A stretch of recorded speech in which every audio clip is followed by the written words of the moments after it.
Alicia Mushka Kapaichi Mashikuna. El día de hoy tenemos una sesión de fotos para poder tener una foto profesional para el equipo de Quintidoco. Como Quichua Otavalo, para nosotros una parte importante de nuestra estética es nuestro cabello, es así que el día de hoy vine al baño un momento de las oficinas para poder ponerme la cinta en el cabello. Pero ¿por qué es tan importante mantener el cabello largo dentro de la cultura Quichua Otavalo?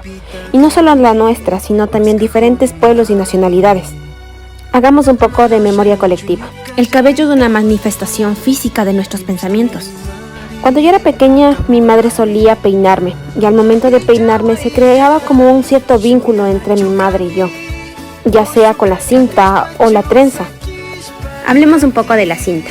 La cinta del cabello nos ayuda a protegernos del sol, del viento, de diferentes agentes externos que podrían dañarlo.